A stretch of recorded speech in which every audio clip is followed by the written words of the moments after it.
1.2 million cubic meters were removed from the site.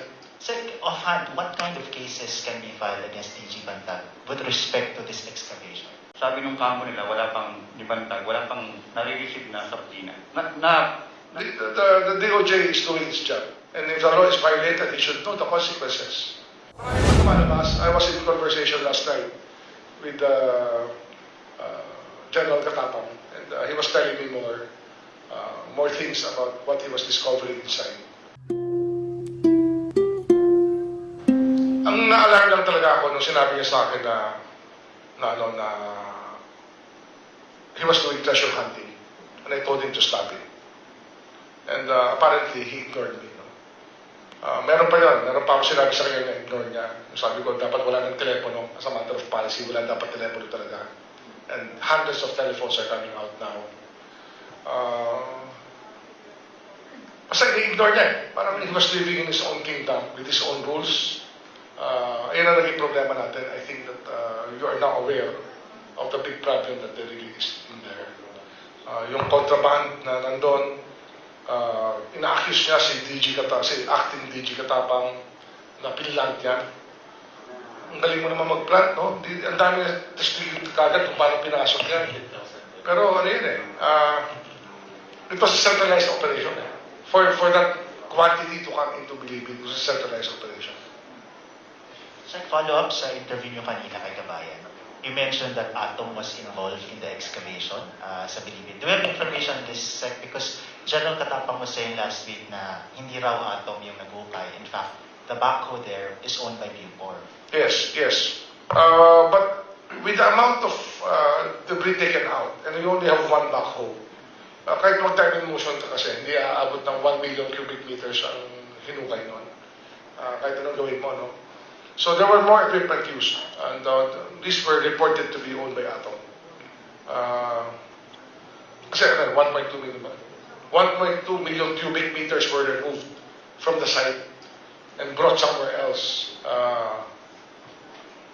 So we're not talking about the need for another 1.2 million cubic meters to fill in the hole on Earth. Dapat matakpan naman natin ngayon yan. So, gagastos na naman tayo para takpan yan.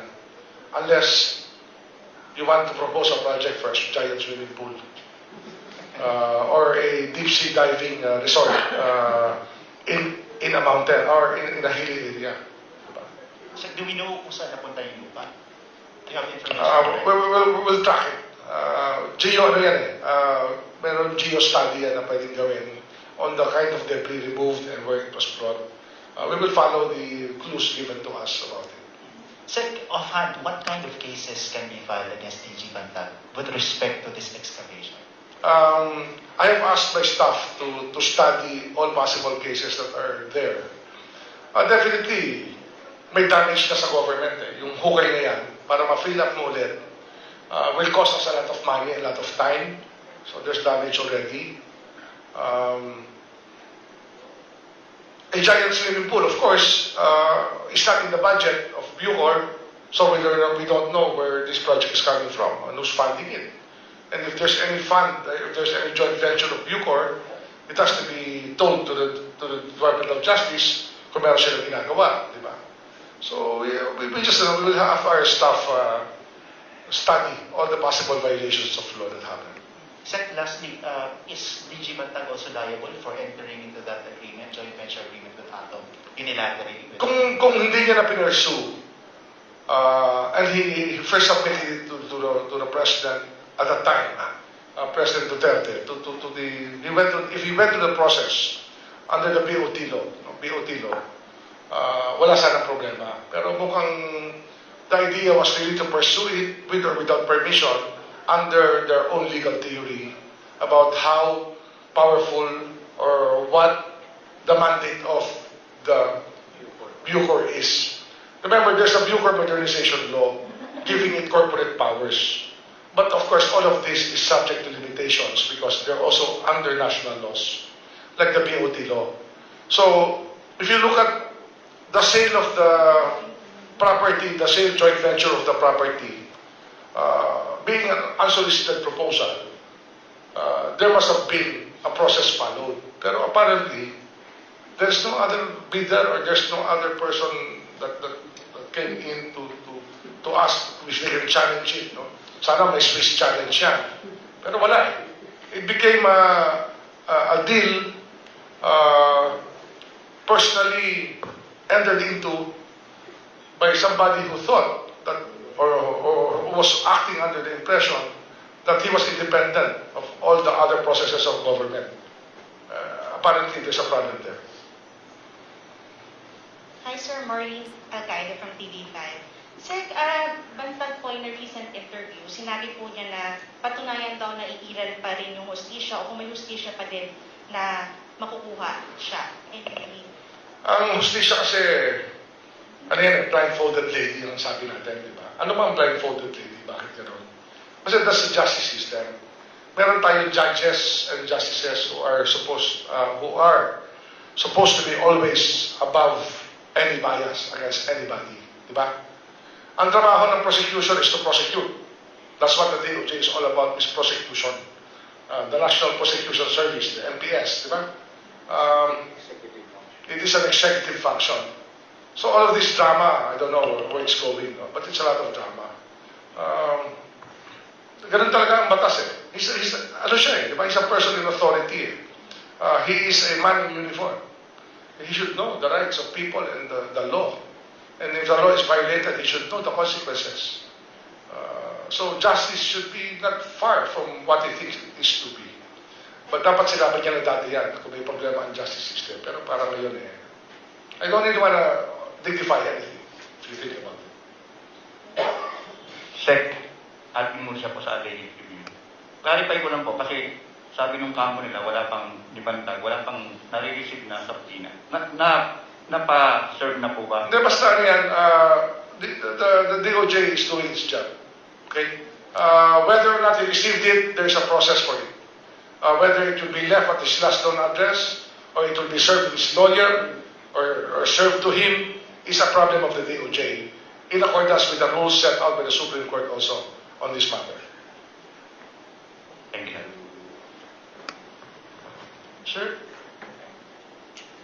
Sir, pa-clarify ko lang, sir, yung uli dun sa yung tanong ni Mike about the contract entered with Atom. Without preempting the ombudsman, sir, would you say that it was clear that undue advantage was given to that corporation by, and ngayon na scuttled na yung plan, does it affect kung may liability ba siya or ano ba? It's up to the ombudsman. And it's up to the courts to decide that later. But definitely, there's a process that has to be followed when you want to develop by joint venture the government property. Apparently, that process was not followed in this case. Kasi dapat yan, tapos na yan. But for Atom to remain in the premises and participate in one way or the other in the digging, is another matter. Hi, Sir. Salima ulit. Sir, na-interview din po namin ito nga pong president of Atom. Tapos ang sinasabi niya, he met with you daw po. Yes. Can you tell us po ano po yung nangyari during that meeting? Ano po yung nilatag nila sa inyo and what was your response? Ano nga eh, wala naman makukuha sa meeting na verbal kung wala silang written submissions na pwede namin aktuhan. You know that, ba? There was no written submission, so how can we act on any request? So naging kwentuhan lang kami. And ano ba yung kwento ron? Well, he wanted to develop Bilibid into a real estate venture and replace it with land in Nueva Ecija that he owned. Basically, yun yung kwento ron eh. Kaya lang, wala siyang papeles na binigay sa amin about that matter. Apparently, we found out later that he donated land already, which of course he is rescinding, donations he is rescinding, kasi dapat ililipat daw nila yung buong National Bilibid Prison sa Nueva Ecija, sa General Tino. Yun ang plano nila eh. But I was never in on that plan because as SOJ, I have to look at the overall future of our correctional system. I am not project bound. I will more look into the universe of the problem. Kaya nga, regionalization, decongestion, yung atin kasi proactive measures to improve the correction system. Hindi ho tayo project-based na mahilig sa real estate. We don't want real estate to get into the way of good work. Tsaka yun, ang mangyayari kasi ron, you're not improving anything. Ililipat mo lang yung mega prison and it's the same thing all over again. Sir, kung dumaan sila sa proseso, tapos they were open to your suggestions, would you have been, I don't know, somewhat parang open? Speculative question yan eh. Kasi dumaan na nga sila sa proseso nung sinabihan sila ni Secretary Guevara na hindi pwede yung ginagawa nyo. Tapos na yun eh. Doon pa lang tapos na yun eh. Kaya lang pwede mo ba, ang Pilipino ba pag may bisita, tinataboy ba niya yung tao? We don't do that eh. Diba? Mayor Bote of Atom is a politician also. He did business in Cavite, kaya kilala ko siya somehow because of his wife. So I cannot be unfriendly to him. It's decency na dapat mabait tayo sa bisita natin. Hindi tayo nagpapalaya sa tao dahil may problemang gano'n. Yun lang, wala siya sinasabit na written. Wala rin sinasabit sa akin na written si DG Bantag. Silang dalawa nag-uusap dyan. Hindi ako kasama sa usapan nila. Kung ano talagang usapan nila sa bagay-bagay dyan. Basta nakita ko lang that ang tanong na bumapasok sa isip ko, kaya ba ni DG Bantag gawin yung pag-uhukay ng isa? Diba? On his own, with only one backhoe. Ang pinag-uusapan natin dito is 1.2 million cubic meters. Sir, may information daw po na yung filling material ay sinakay sa truck ng Bucor at dinala raw po sa Caloocan. I have no idea. We will follow the trail.